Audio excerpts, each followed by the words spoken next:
is Marilyn Contoys, and I'm the library technician, Indigenous Services at Lethbridge Public Library.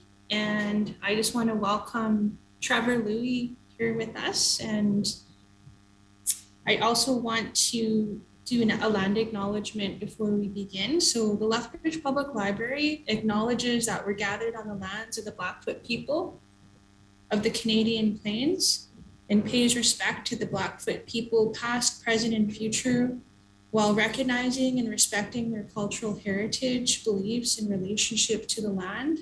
The city of Lethbridge is also home to the Métis Nation of Alberta, Region 3. I'll read a bit of a bio for Trevor. Trevor's made a life and career surrounded by the sights and sounds of food. For the past 20 years, he has produced thousands of event experiences and has co-created and developed some of Toronto's foremost food brands, including Can Pie Snack Bar, Yatai Japanese Street Food, Shook Noodle, La Brie Food, Joybird Fried Chicken, and Mekon Noodle Bar. His culinary agency, High Bell Group, organizes uniquely immersive culinary events that push the boundaries of innovation. Trevor is also the co-founder of the agency Quell, which highlights leadership and talents of notable BIPOC leaders in hospitality. He is a frequent consultant, speaker, and editorial contributor to media outlets such as City Line and business forums. He also directs and hosts a series called Soul Food Stories, and this is his first book. Welcome, Trevor. Tell us about your book.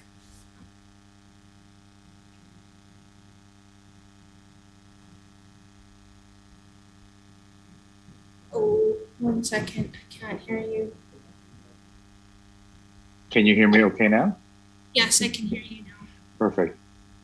Thank you for having me on, first of all. It's great to be able to be here to talk about the book that I agreed to sign on and do, I think almost 3 years ago. And little did many of us know that when I first signed on to do the book, that we would publish and release in the middle of the pandemic. But it's certainly taught me a lot about resiliency and different innovative ways to not only get the book to people in different ways, but how to talk about the story of the book. The book has really changed a lot of who I am today because I learned a lot about myself in the research and in the writing of the book, because the book really is, it's an immigrant story about a first generation Asian Canadian born to half a family that was restaurateurs from Hong Kong that ended up in Canada. So essentially it's a depiction and a personal view of how I grew up around food and how it's sort of shaped me as a human being, shaped those around me. Excellent. I was looking through your cookbook. I was wondering, what was your favorite recipe out of the book? There's so many, because I mean some of them are of course recipes taken from some of the restaurants that I've been a part of, but there is a good portion of these recipes that are recipes, number one, that are born from just memory. So from me being a kid standing in the restaurant next to my grandfather, who was the master wok chef, or dishes that I may remember we may have had on Sunday dinner. And of course, dishes I've developed through the years and shared with my family. If I had to like pinpoint sort of the two dishes that mean the most to me, probably it's two dishes, which is a traditional congee and the Sunday Shanghai noodle, because once or twice a month, that's what my mother would cook on a Sunday morning. That was like our family brunch meal. So those resonate a lot with me. And I still have this connective tissue to those two dishes if I see or smell them at any time, anywhere in the world. So. Awesome. Yeah. I never created a recipe, but I watched, like, I guess the similarity there is that in my culture, we traditionally gather around food, and I always watched my grandparents cook and learned it that way. And down the road, when I started living on my own, I was trying to make bannock on my own, following a recipe that I found that wasn't given to me by my family. And it didn't turn out very well. And so I just had to try to remember by, I guess, by what I saw growing up and trying to remember it, how I remember it was made. And then it turned out, and I thought, this is how I remember it, and this is how I think it should be made. And then next thing, it worked out better that way for me. So I don't know. I always say a cookbook should only be, I mean, with the exception of baking, because baking is very technical. That's probably why I'm not a great baker. I always say cookbooks should be used as a guideline. I like in my book when people talk to me about it is you should interpret the recipes the best way you think works for you. And that's very similar to the recipes we grew up with. And, I don't make my mother's Shanghai noodles the exact same way she makes it. It's an interpretation of what she makes. So if we make from memory, we also create based on our own palate as well. So, you interchange the protein and you interchange the spices and you interchange the vegetables. At the end of the day, it's still a very good dish that is relatively a mirror of the original dish. And I'm sure the recipes that our forefathers and family had were passed on from them. So they're probably just a little bit of a departure from what they grew up with.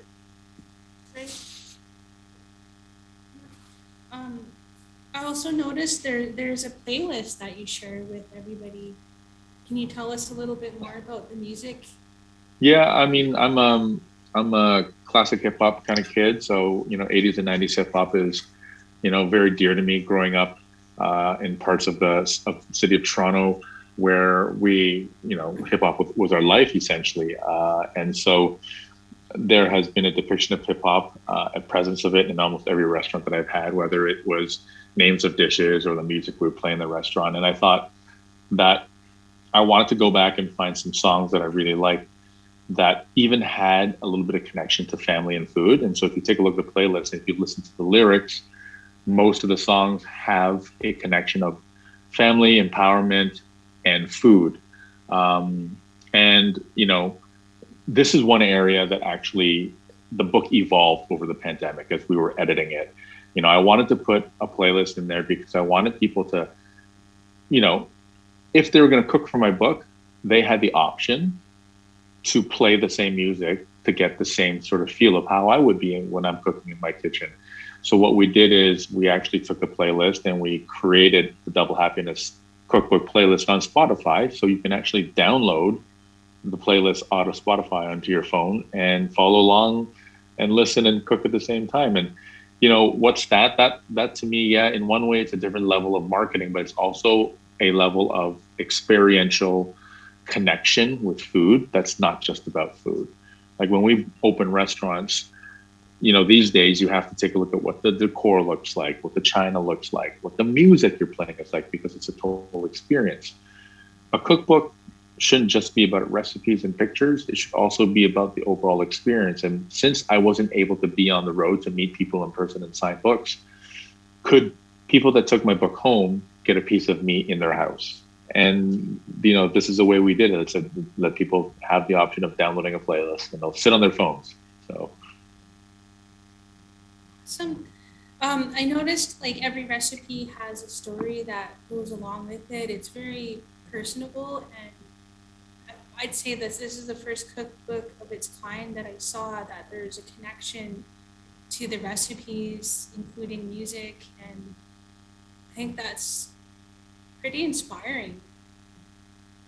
One of the things I always say to people, and in fact, it's almost one of the most common things I write in the book when I sign a book for people, is that we should never underestimate the power of a shared dining experience or the power of a shared meal. I believe it's the last safe space that we have. And we have subconsciously created thousands of not, if not tens of thousands of memories and stories around food, right? Whether they're birthdays, whether that's Sunday dinner, whether they're deaths and weddings, or just going out and having a drink and a meal with friends. Every time we sit down to either cook or eat something, we've created a new story. And a lot of times we don't even know that we've carried these stories with us. And like I said, when you asked me what my favorite dishes were in the book were, those are stories that I've carried with me. And I think everyone has a dish or two that reminds them of their childhood. And subconsciously, you could be walking in Winnipeg, New York, Vancouver, Toronto, anywhere.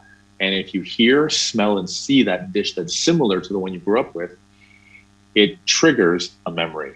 And those memories is what triggered my stories to these dishes. And I thought it was really important that people understood where each recipe came from. Awesome. That's beautiful. It reminds me of you hear stories of when people they're leaving home and their mom or their grandma sends them a care package of some type of their favorite food or cookie or something, and for them to be able to have them while they're away at school or wherever they are, that's very special to them. 100%. I mean, I think we've all had those experiences of, there are still, even, I'll tell you, even now, I'm 48. I don't want to share that generally, but when I see my mom and my dad, my mom sometimes has a care package for me. Like I don't make soup at home. Like homemade soup is a very big thing in older Chinese families. We would always have soup at dinner, or at least once a week, like on the weekend, my mom would make some type of herbal soup. My sister really dislikes it. I really like it. So every now and then, my mother would make soup at home for her and my dad, and she'll make it a little extra. And when she knows she's going to see me, she'll give me a little care package of soup. And to me, it's like, wow, I don't get to eat home cooked food like that anymore. But to get the soup once again is like this trigger of a memory. Awesome. So, how old were you when you started cooking and creating your own recipes and dishes? Well, my father and my grandfather opened our first restaurant in 1977. So I would have been 4 at the time. Now, I probably wasn't cooking by the time of 4, but I do remember as early as the age of 6 or 7, I spent half my days at the restaurant because my school was close by. So I would go there and spend 3, 4 hours until my mom would come pick me up. So I spent a lot of times in the kitchen. At a very, very young age, I was already over the fryer and over the wok playing around with food because, as a 6, 7-year-old kid running around a restaurant, there's only so many things you can do. So at some point you start experimenting with things. So I would say that, my earliest memory is making my grandfather's version of his Hong Kong style chicken wings, and I would try to replicate it. And I remember where all the flour was, and I remember where he had the chicken, and I just remember going in and getting flour and water and making chicken wings in the fryer. I don't know how they let me do that because I was 8 years old standing over a fryer. But probably by the time of 8, 9, I didn't start off cooking. I went to university, I came back, and I worked corporate for 23, 24 years. But I was always around food. And near about 2015 is when I got the itch to go back into more person to person food. And I invested in some partnerships with restaurants and then started cooking again. And so I took a circuitous route. I started in the kitchen, went away from it, built them, and then came back around. And here I am today. It's just, they always say that once you're part of something that helps shape who you are, you always gravitate back to it eventually.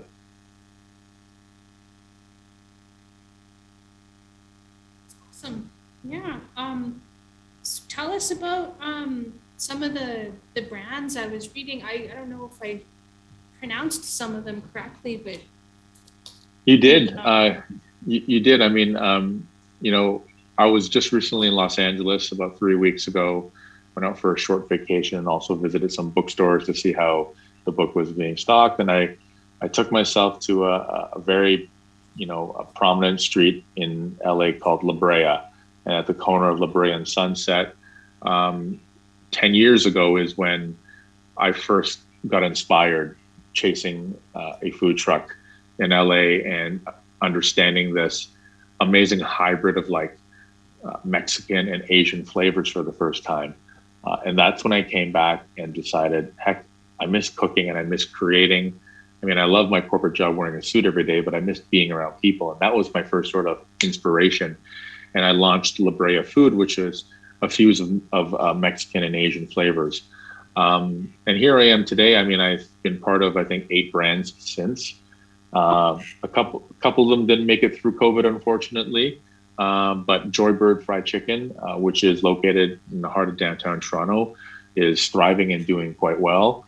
And that's a brand we're very fond of. And, the menu items that we have are actually some highlights from a couple of older restaurants. And this restaurant was actually also a COVID baby, because when we were first locked down, I had shut all my restaurants down, and I was getting a lot of calls and messages about whether or not I would bring back some of the dishes that were some of people's favorite at a restaurant that we had called Kanpai Snack Bar, which is a tiny Taiwanese snack bar. And so some of the dishes are evolved from that concept.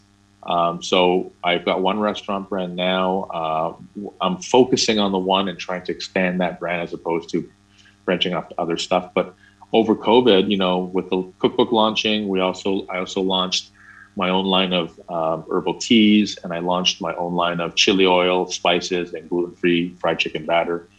And probably the most proud thing that I've done in this last year during COVID is I launched an agency with my sister and started a new business representing underrepresented, and I would say that leaders that have been underrepresented and not giving as much equal opportunity to access in the food and beverage space.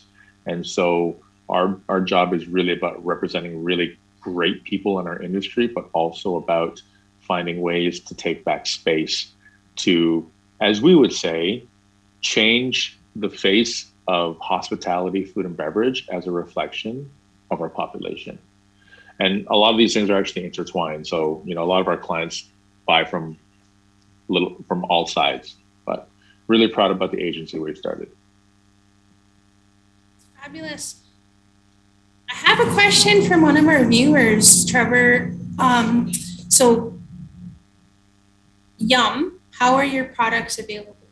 And hashtag I love chili oil. So they're probably asking about the batter that you took, the gluten-free the batter and the tea and all of those products. How would we get a hold of those?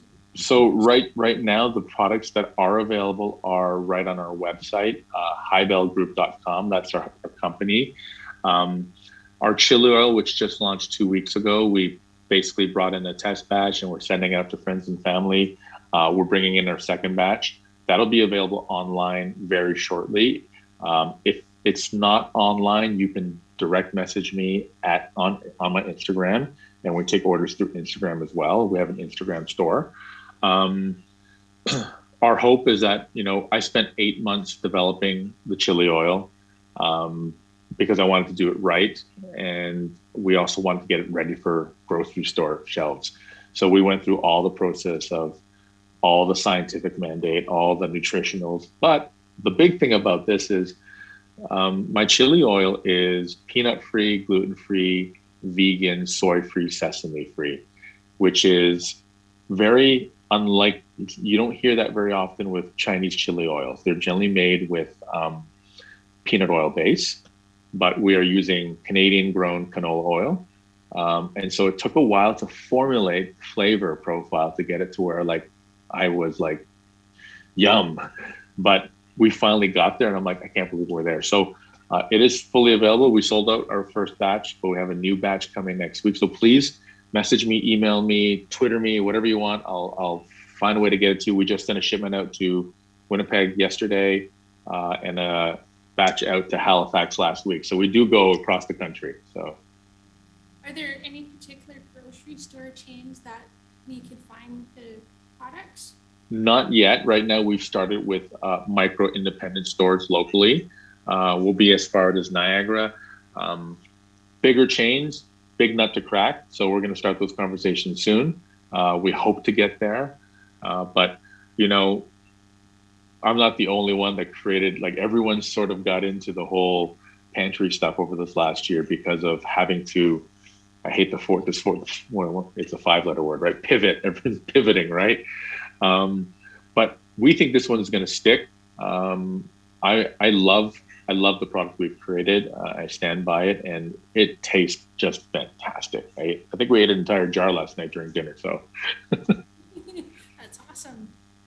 Yeah, I think a lot of people are gravitating towards cooking and a lot of different activities they could do at home with their family since the pandemic started. And I think that's awesome that you have a cookbook launched during a pandemic that is very personable. And I'm sure a lot of people can recognize similar stories in their own lives.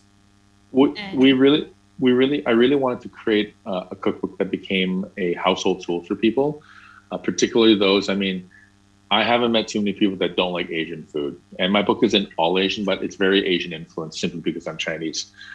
And people love to cook, like you said, cook at home, and they've learned to cook over the pandemic. But they're still a little apprehensive at buying certain ingredients because they don't know where to get it. And so in our cookbook, you know, we have two other sections I created that I thought were really important. One is a whole section on noodles. You know, we talk about 20 different noodles and how you can use and how to get them and how to cook them and what type of noodles. And then another one is um, what's in my pantry. And I couldn't do everything in my pantry, but we featured, I think, 30 or 35 items, of which is a perfect starting point of creating your own pantry of things that you may not have, which are readily available to everyone. And we give a little tutorial on under every item. For instance, I have this right here. This is furikake, which is very standard Japanese rice seasoning, and a lot of people don't have this, but it's amazing, and I think everyone should have this in their pantry. You could just have that with rice and butter, and it's a great meal. But that's a staple on a lot of our dishes at our restaurant. So the book, I want the book to be not only an inspiration, but a tool to sort of soften people's fear of cooking. great. I actually, my son is a really good cook. He doesn't do recipes, but he kind of adds stuff to the food when he's cooking it. And I got him to pick a recipe out of your book, and we're gonna try to find the ingredients in the store and try it out on a Sunday. You know, where we have the time to learn a new recipe together and create something delicious and create memories together. I'm just wondering if I can't find it at, say, Superstore, I should probably check out some local businesses that might have those products. If not, if you can even send me a message, and I can give you some advice on what alternatives you can use that are very similar if they're not accessible.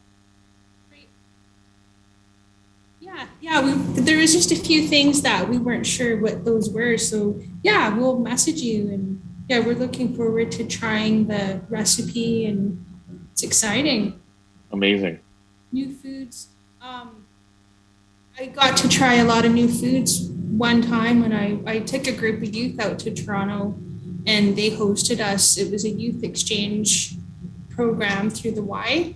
And when we stayed out there, I believe it was in Scarborough, they had a potluck night. So a lot of the youth that hosted us were from different ethnic backgrounds, and a lot of the youth, they had their families cook a dish and they brought it, and we just self-served, and I got to try a lot of different foods that I had never heard of or tried or been offered, you know, in a restaurant anywhere. And I thought that was like, that to me, like, is an experience I'll never forget. But I would like to try to learn how to cook new things, you know, and explore different options. And the book that you launched seems pretty exciting in that, and has an urban connection and family and the music. And I think that's awesome. Thank you.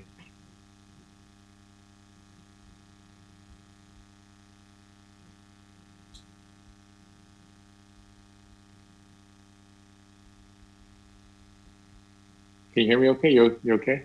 Yeah, I'm good. I'm just wondering if we check the questions, see if we have any more questions coming in. Yes, we do. There is a comment from a participant. I love libraries because they have all the coolest cookbooks or all the coolest books and lead me to purchase the ones I love. I can't wait until I purchase this one. Thanks for opening your kitchen and your heart. Can't wait to try some of these recipes. I love noodles. So for those that want to purchase your book, I just had a bowl of noodles before coming on air too. So I love noodles too. I could eat noodles in every meal, though my doctor would say don't do that. Although, like I said, in the book, there are different types of noodles. I mean, so if you're diabetic like me, I try not to eat starchy white noodles all the time. There are so many different versions of noodles you can eat that are better. You can have brown rice noodles. You can have, sweet potato noodles. There's so many types of noodles you can eat that are just as good, and we show you the techniques on how to cook them. So, and I think you were going to ask me where to get the book, right? Yes, where do we find the book? The book is readily available, so you can get it directly from us online, or you can get it from your big box stores like Indigo and Amazon. And then most major cities, independent bookstores should have them, okay, depending on what city you're in. So most of the major cities across the country, we have a partnership with one or two smaller independent bookstores that will carry the book. But if you are like me and you like stuff shipped right to your door, you can get it on Chapters Indigo and Amazon as well, or from myself, we ship direct. So, Okay.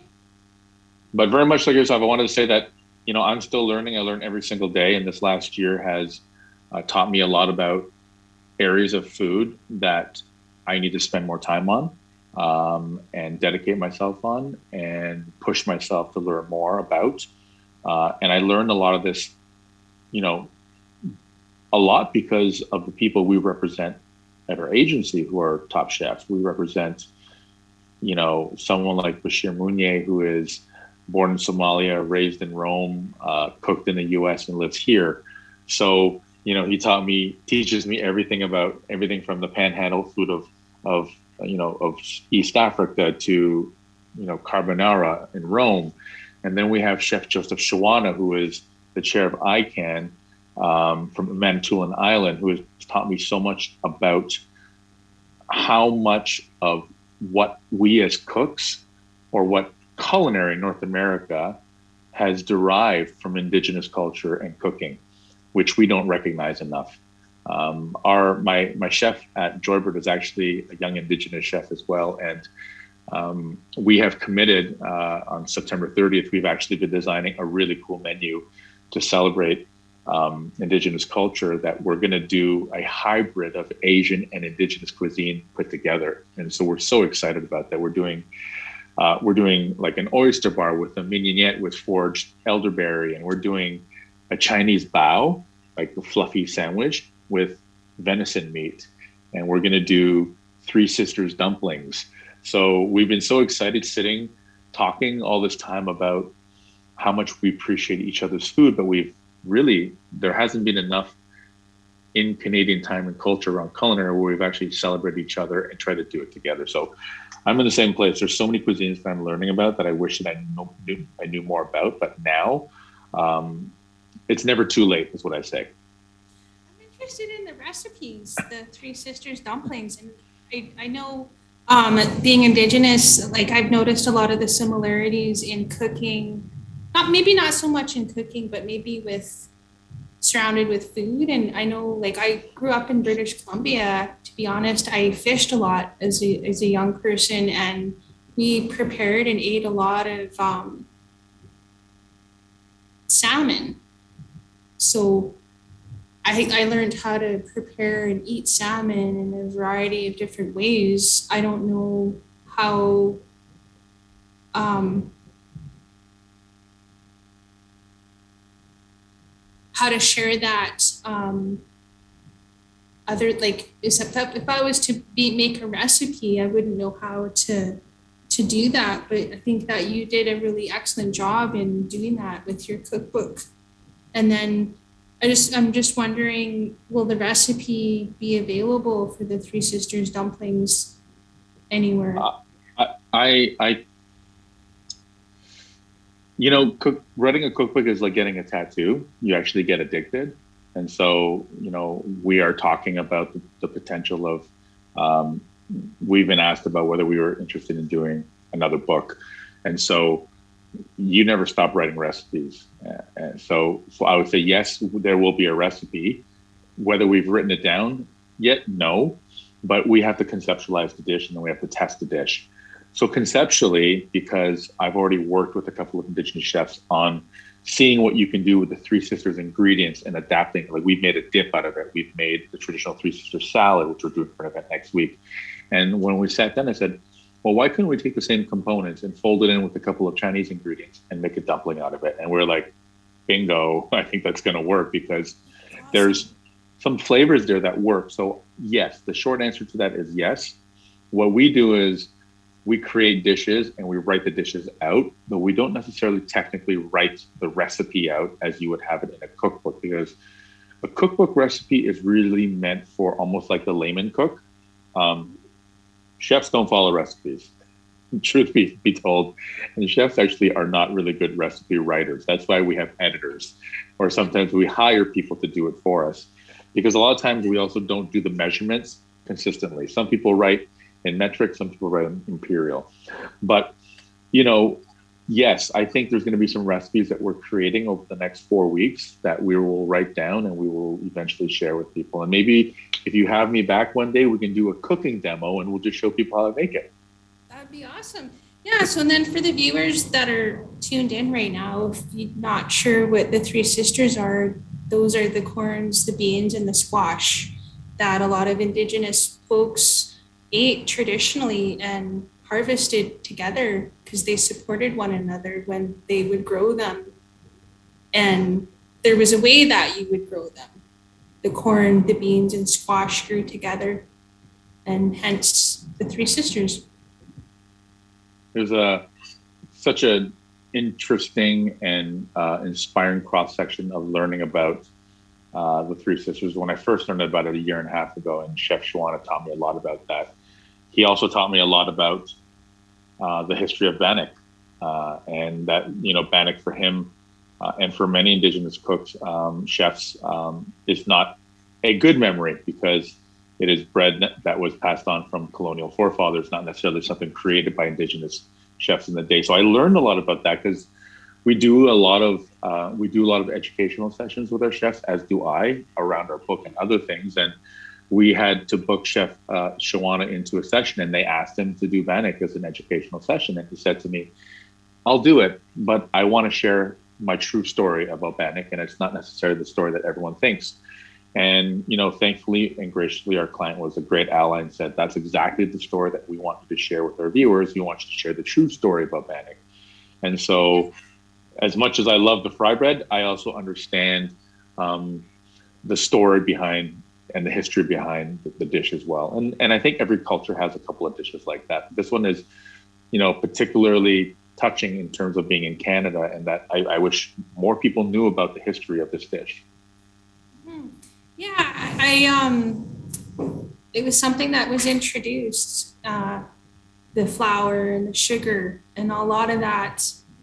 I think a lot of our cultural or traditional foods, it goes back to pre-agriculture and, pre-colonialism. And that's good that, they're bringing awareness to that as well, and I think that's where a lot of illnesses came about, with the change in diet over the years. With, well, anyway, for Indigenous people, a lot of people are being diagnosed with type 2 diabetes, whereas maybe colonialism, that wasn't a thing that people were diagnosed with.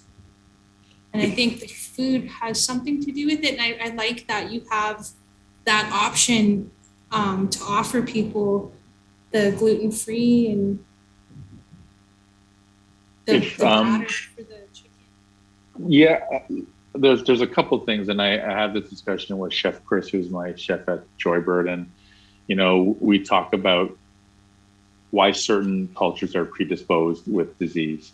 And if you take a look at pre-colonial cooking and eating habits of the indigenous community, it's probably its purest form of eating, right?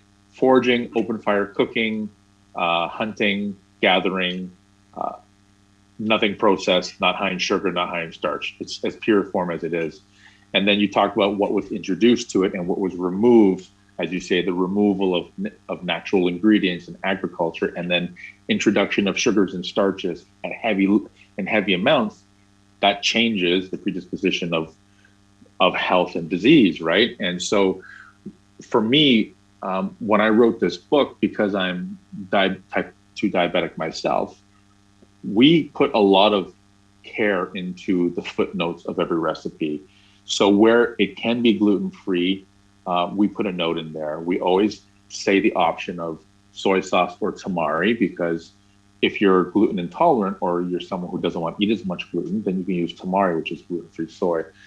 But it's also about, when we did the gluten-free fried chicken 7 years ago, there wasn't really much about gluten-free and all this stuff, right? We weren't so heavy on making sure the foods that restaurants were serving were catering to everyone. But it was just by chance, because our recipe didn't use wheat gluten. And then we doubled down on it and said, we need to make almost 80% of our dishes gluten-free, but let's do it without changing flavor.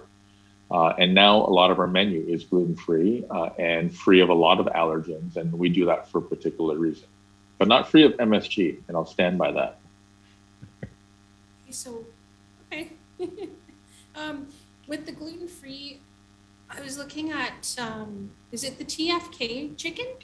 TFC. So TFC is an acronym. TFC. Okay, yes. Yeah, TFC is acronym for Taiwanese fried chicken. Yes, I think I threw the K in there because I think I have KFC. KFC. You have KFC in your mind. That's PFK. Okay. Yeah. That one's gluten-free as well, I believe. That is the gluten. We call it the OG TFC because that is the original gluten-free dish that put us on the map, and that sort of started the snowball effect of a lot of the gluten-free dishes that we do. That was, we won Best Fried Chicken in the City a couple times a few years back, and that is the recipe that people bugged me for the longest, and so it's finally out. And you can now get the batter that's already pre-mixed, which will be available on our website very soon. Because as much as people like to cook at home, I liken to home cooks not wanting to buy 3 big bags of different starch just to make one batch of fried chicken. So we sell them in smaller packages, all pre-mixed. And you can make 2 batches of fried chicken and away you go. Okay. So I just wanted to thank you for coming online and sharing with us. We have 1 minute left in the session. I just wanted to say I really appreciate everything you had to share with us, and it was an honor to have you here with us talk about your new book. And I also just wanted to say that that is the recipe that my son chose to try out in your book. So I'm really looking forward to that. And I'm just going to check the Q&A to see if we have any more questions. We have one person saying that those collaborations sound amazing. And I think that was in reference to the collaboration with the Indigenous chefs at your restaurant for September 30th. One person pointed out a few places in Lethbridge that I can go to get some of the ingredients in case I don't find them. So that's awesome.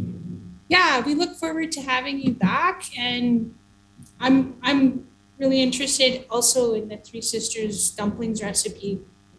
So I will be reaching out for that. Stay tuned because I'll be posting it probably on Instagram once we figure out how we're going to make it. So So awesome. people can follow you on Instagram, they can Yep. follow you on Facebook and Twitter. Yes. Awesome. And Thank you they so can much. watch me on Cityline every month too. I'll be on Cityline every month. So Okay. Yeah, that sounds great. Okay, thank you thanks so so much. much, Trevor. Take care. Thank you. Take care.